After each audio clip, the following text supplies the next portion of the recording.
शिक्षा के जिज्ञासुओं, नमस्कार। आपका स्वागत है डॉक्टर पवन शुक्ला एजुकेशनलिस्ट नामक यूट्यूब चैनल पर। आइए हम शिक्षक व्यवहार के संदर्भ में बात कर रहे हैं, जिसमें हमने अभी पिछले वीडियो में प्रस्तावना कौशल की बात की थी, जिसमें हम प्रस्तावना कौशल की जो ऑब्जर्वेशन शेड्यूल था उसको देखे थे, निरीक्षण तालिका को। तो इस वीडियो में हम देखेंगे प्रस्तावना कौशल के मूल्यांकन प्रपत्र को। ये बातें छोटी ज़रूर लगती हैं, लेकिन इनकी आवश्यकता पड़ती रहती है। तो इस जो आप जानते हैं कि ये जो कौशलों का एक एक खंड हम देख रहे हैं, वह शिक्षक व्यवहार निर्माण के संदर्भ में एक महत्वपूर्ण कड़ी है, क्योंकि जो शिक्षक का व्यवहार होता है वह दूसरे जो कम परिपक्व व्यक्तित्व हैं उनको निखारने के लिए ही उसकी पूरी परियोजना तैयार की जाती है। उसकी जो संकल्पना शिक्षक व्यवहार की है वो इसीलिए है कि जो सामने वाला व्यक्ति है, यानी जो सीखने वाला है, उसको पारंगत किया जाए। तो यहाँ जो सूक्ष्म शिक्षण के अंतर्गत एक एक करके कौशलों को हम पारंगतता की ओर ले जाना चाहते हैं, सामान्य व्यक्ति के व्यवहार को। उसमें एक एक कौशल पर अभ्यास कराया जाता है, और एक एक कौशलों पर अभ्यास के बाद कैसे ज्ञात होगा कि उस अभ्यास में वह सफल रहा या नहीं। तो जो पिछला वीडियो था, हमने उसमें प्रस्तावना कौशल के ऑब्जर्वेशन शेड्यूल यानी निरीक्षण तालिका की बात की थी। अब इसमें हम प्रस्तावना कौशल के मूल्यांकन प्रपत्र की बात करते हैं।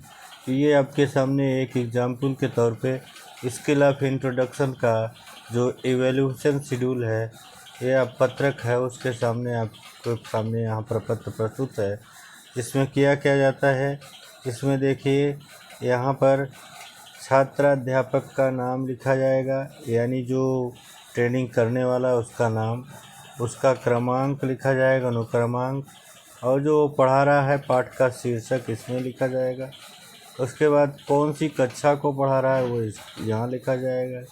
फिर क्या नाम है, पर्यवेक्षक का नाम, किसके निर्देशन में वह अभ्यास के लिए गया है, कौन सी तारीख है, दिनांक क्या है, कितने समय के लिए है, अवधि माने 5 मिनट 10 मिनट के लिए।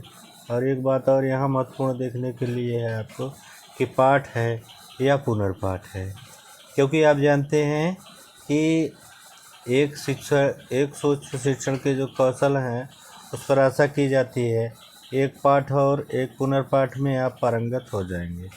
तो नहीं हो पाते तो उनको और अभ्यास का मौका दिया जाता है, लेकिन आशा ऐसी ही की जाती है। अब उसमें दूसरी बात जो है आपके सामने है वह क्या है, दूसरी बात है इसकी कि यहाँ जो दूसरी बात है वह है निर्देश की। ये जो डायरेक्शन दिया गया है इसकी बात है। निर्देश क्या कहता है, जैसे यह प्रपत्र क्या कर रहा है, छात्र अध्यापकों द्वारा पढ़ाए गए सूक्ष्म पाठ में इस कौशल के घटकों को किस सीमा तक सफल प्रयोग में किया जाए और जानने के लिए प्रयोग में लाया जाता है। यानी कि जो ये कौशल है उसमें ये देखा जाता है कि जो घटक थे, आप जानते हैं ना घटकों को, जो अभी पिछले में हमने घटकों को बताया था, उन घटकों का किस सीमा तक सफल प्रयोग किया गया। ये सफल प्रयोग किया गया यानी जो घटक थे उनका किस सीमा तक सफल प्रयोग किया गया, जानने के लिए प्रयोग में इसे लाया जाता है। किसे? इस मूल्यांकन प्रपत्र को। और इसे 7 बिंदुओं वाली मापनी, कितने? 7 बिंदुओं वाली मापनी के रूप में प्रस्तुत किया जाता है। और कैसे आप जानेंगे, जिस हद तक, जिस सीमा तक, यहाँ देखिए, जिस हद तक किसी घटक का उपयोग किया जाता है उसी सीमा तक उसका निर्धारण किया करके उपयुक्त अंक को घेर देना चाहिए। यानी जो भी घटक जितना प्रयोग में लाया जाता है उसी से अपसकरण को घेर दिया जाता है। मापनी पर जो 1 अंक का है मतलब है वह कौशल बिल्कुल कम से कम प्रयोग किया गया, उसका उपयोग न्यूनतम हुआ। और जो उसका 7 अंक हिंदी में लिखा गया है, 7 अंक है, वह उसकी अधिकतम प्रभावशीलता को दर्शाता है। दोनों छोरों का ध्यान रखते हुए निरीक्षण तालिका की सहायता से छात्राध्यापक का अध्यापन व्यवहारों का घटकों के संदर्भ में मूल्यांकन किया जाना चाहिए। कि जो भी पाठ प्रस्तावना या कोई भी कौशल आप देखेंगे उनमें सब में मूल्यांकन प्रपत्र और उसकी जो निरीक्षण तालिका है वो महत्वपूर्ण होती है, क्योंकि उसी के आधार पर यह ज्ञात होता है कि जो प्रशिक्षण करने के लिए आया हुआ विद्यार्थी है, छात्राध्यापक या छात्राध्यापिका है, उसकी प्राप्ति कितनी रही है। तो फिर आगे देखते हैं। अब इसके घटक की बात करते हैं। इन बातों को तो आप समझ गए कि जो मिनिमम उसका उपयोग होगा उसको 1 अंक दिया जाएगा, जो मैक्सिमम होगा उसको 7 अंक दिया जाएगा। अब इसके घटक और न्यूनतम और अधिकतम का इसका उपयोग देखिए तो कैसे होता है।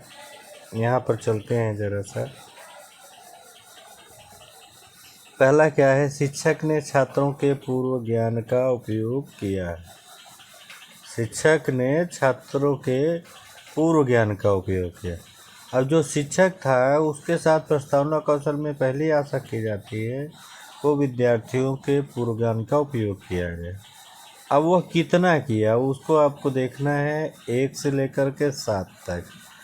मिनिमम 1, मैक्सिमम 7, यानी कम से कम 1 अंक उसको देना है और अधिक से अधिक 7 अंक। अगर उसके हर प्रश्न, ऐसे पहले प्रश्न से जो उत्तर आया, फिर दूसरे उत्तर से जो पहले से उत्तर से दूसरा प्रश्न बना, फिर उससे जो तीसरा उत्तर आया, तीसरे उत्तर से जो दूसरा उत्तर आया, दूसरे उत्तर से जो तीसरा प्रश्न बना, तीसरे उत्तर से जो चौथा उत्तर आया, इस तरह से आप जानते हैं कि प्रश्नों की श्रृंखलाबद्धता होती है। यदि अध्यापक ने चतुरता से चालाकी के साथ सार्थक शब्दों का, सहज शब्दों का उपयोग करते हुए हर प्रश्न में विद्यार्थी के ज्ञान को जोड़ने का प्रयास किया है तो उसको आप 7 अंक देंगे। इसके बाद कथनों एवं प्रश्नों का मूल पाठ से जोड़ा गया।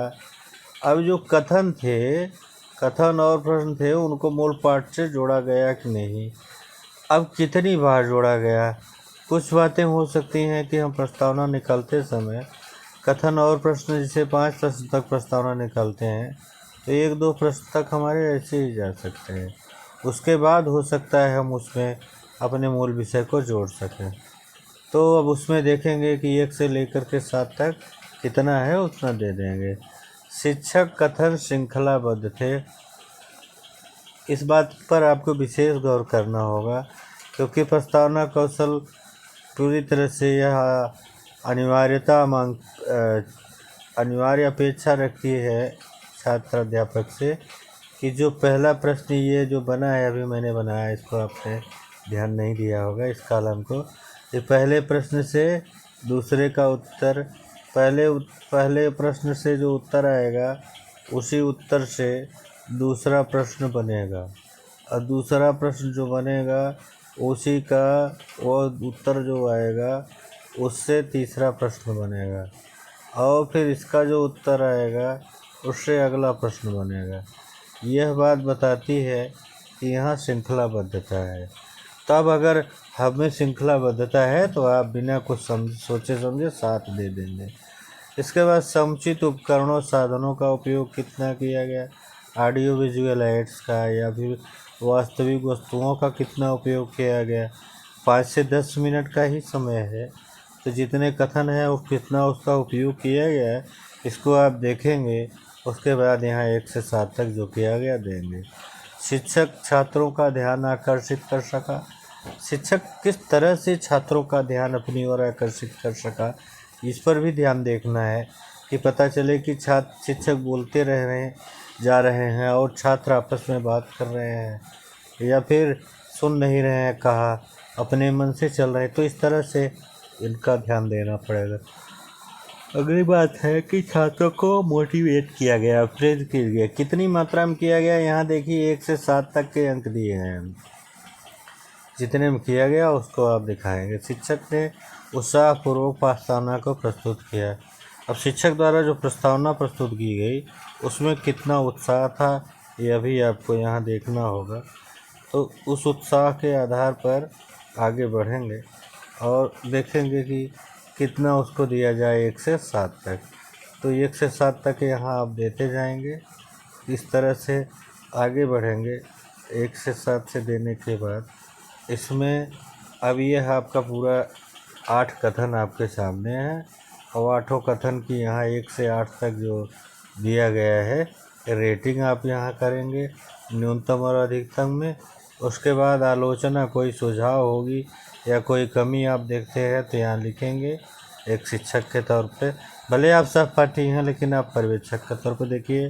फिर यहाँ लिखा है हस्ताक्षर पर्यवेक्षक या सहपाठी पर्यवेक्षक, तो इस मूल्यांकन प्रपत्र पर आप हस्ताक्षर भी करेंगे। तो ये जो है आज के वीडियो का अंक था, जिसमें हमने आज पाठ के प्रस्तावना कौशल के मूल्यांकन प्रपत्र की बात की। अब इसको आप समझिए, देखिए, जानिए, लोगों तक पहुंचाइए और जो न समझ में आए मुझे बताइए। चैनल लाइक शेयर सब्सक्राइब भी कर लीजिएगा। धन्यवाद, नमस्कार।